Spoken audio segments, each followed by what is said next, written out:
President, the only thing that I want to ask my senator is that hii maneno ingine ya kuitwa kwenda Mombasa, tell governor alete maneno ya Nyamira tuongee hapa Nyamira. Si aende kuita kwenda huko coast ndio mnaenda kupanga maneno ya Nyamira. We also read as senator. We'll stand with you the way we've always stood with you. Pangana university Mombasa ko kwa nini kusema university Nyamira ile bwana ndio kwa nera. Yes. And we'll never shy away ko batebia. Mwako yebirega libya bwate ngakirege tukego jano, tukirege tukego jano. Time is up now. Time is up.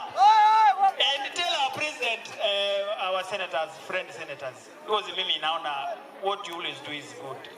Shamba tumetoa bure ya serikali. Pesa wafanyikazi wa serikali ndio wanakatwa. Na bado tunaambiwa hata hizo nyumba zimeisha tena tuende kulipa. Kwani ilikuwa ni biashara? Ilikuwa ni biashara? Hawajaomba loan wajengee nyumba ama wanunue shamba. We're not going to allow that. Next time if Baba says that we will be in the street, it will be more worse than what we did the other time. Pesa tunataka koti ilikataa hiyo maneno. Ana kama anataka kuendelea kufanya hiyo maneno, it's not going to be business as usual. Na umugaba na nene tata senata na itumaga ya utule, matebi akora magendero evenili. Mwana ni kipara chiko cha basamaruti kachibe isato ne chako irebokeira so bo chibe isato.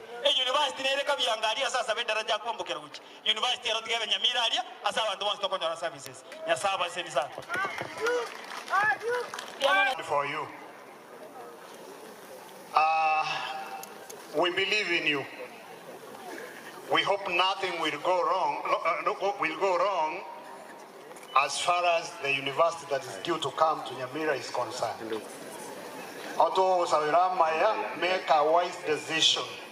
We are concerned as educationists, and therefore this is why I have decided to make it known publicly that we depend on you to ensure university headquarters yabikiruase ira benefit umunyamira.